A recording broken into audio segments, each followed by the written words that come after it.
incompréhensible dans les canons habituels de la politique. Donc il y a plein de gens qui ne savent quoi faire ni quoi penser de ça. Parce qu'ils n'ont pas suivi les autres révolutions démocratiques dans le monde. Ils en parlent, ils n'ont jamais vu.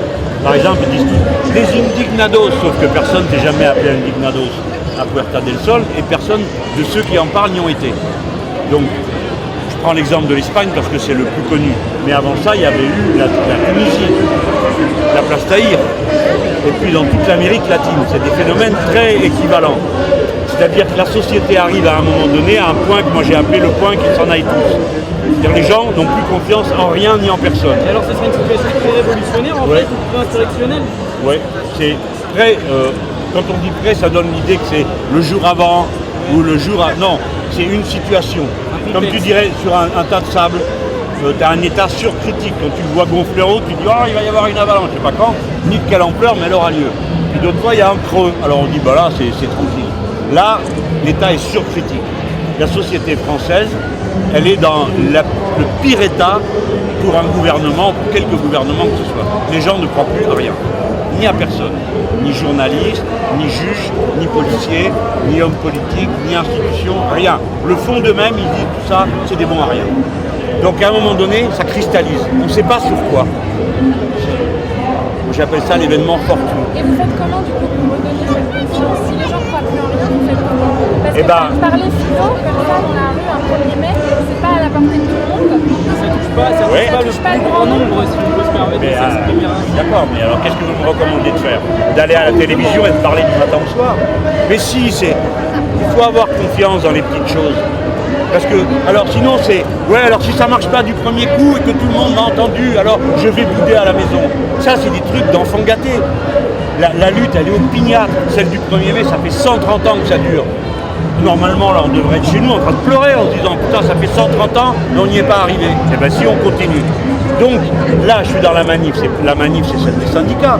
C'est à eux de mener le mouvement, d'expliquer, etc. Moi, je fais partie de... Et puis, je discute. On sent quand même, il y a du monde, on sent que vous incarnez quand même quelque chose aujourd'hui. Et ça vous inquiète pas d'incarner quasiment personnellement type d'énervement de la gauche, la colère de la gauche? Ça, c'est un problème pour moi. Mais il y a deux aspects qui me permettent de me rassurer. Le premier, c'est que ça ne me rend pas fou. C'est-à-dire que je ne suis pas demandeur. Il y a des gens qui sont demandeurs de ça, qui ont un besoin terrible de se prouver qu'ils existent à travers le regard des autres.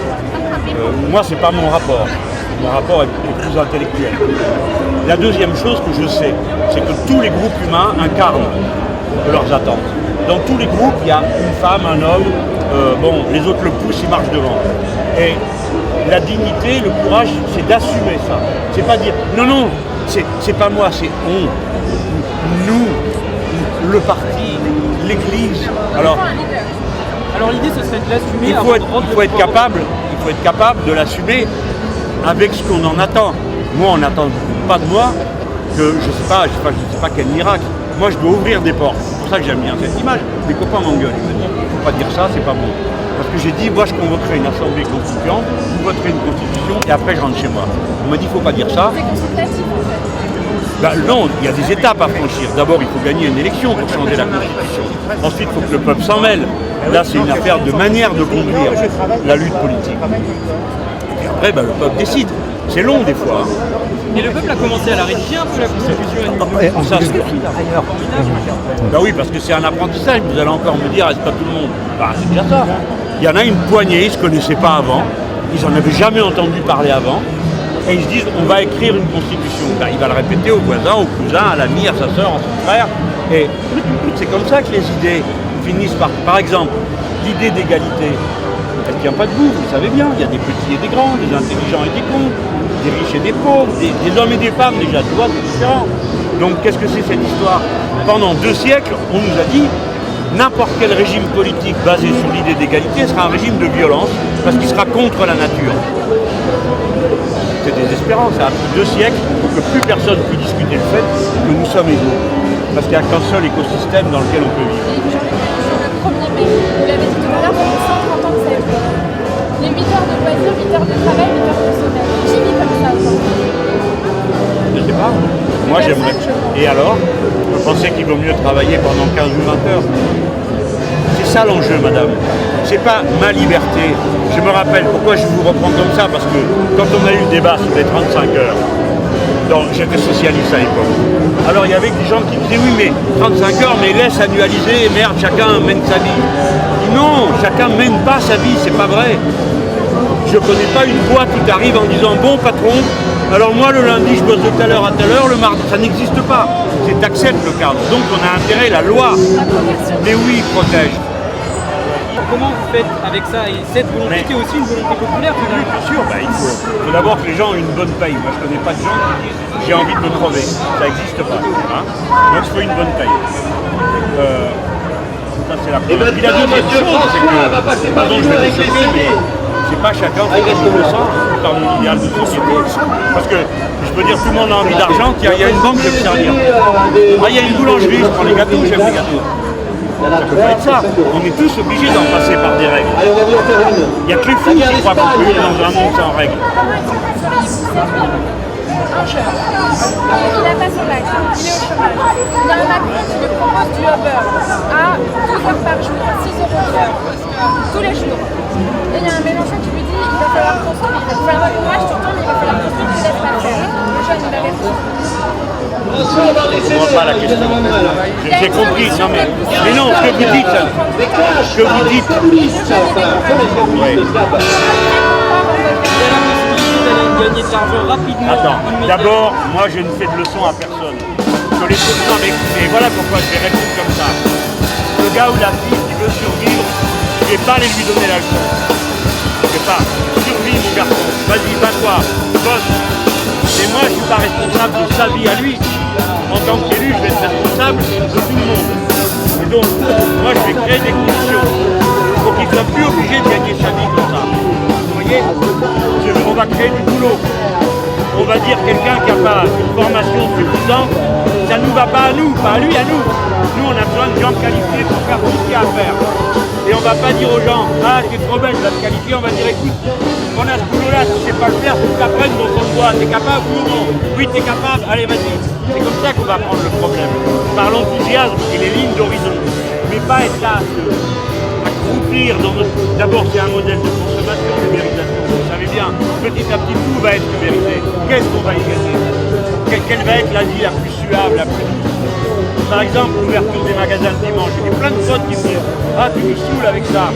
Moi, j'aime bien aller. Je vois bien comment c'était dans ma banlieue. Le dimanche, allez hop, avec les poussettes dans le centre commercial. J'ai le droit de dire tout ça complètement con. Parce que c'est pas une vie, c'est pas intéressant. Mais les gens, ils te disent « Alors, je fais quoi ?» Ah ben oui. Alors, il n'y a rien d'autre à faire. C'est pris au piège. Je ne vais pas reprocher aux gens d'essayer d'avoir une vie un peu sympa, de sortir le dimanche avec les gosses. Je vais peut-être m'arranger pour qu'ils aient d'autres endroits où aller. Vous voyez? Donc, s'il s'agit d'améliorer le monde dans lequel on vit, peine perdue, on peut bricoler ici ou là. Il faut en changer les règles du jeu. C'est pour ça que c'est si important. Pourquoi moi je donne tant d'importance aux livres, à la culture, à apprendre. On ne fait pas une révolution sans révolutionnaire. On ne fait pas une nouvelle société sans que les gens qui sachent où on va.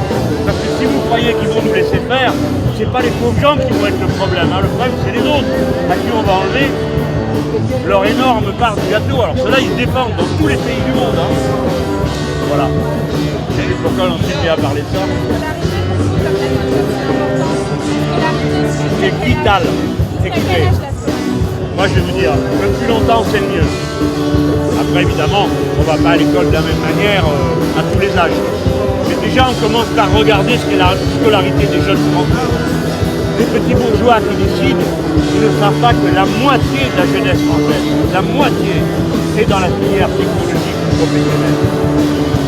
Vous avez à partir de la classe de première ou de terminale en bac pro, jusqu'à 50% et des fois 100% qui vont au travail la nuit pendant le week-end.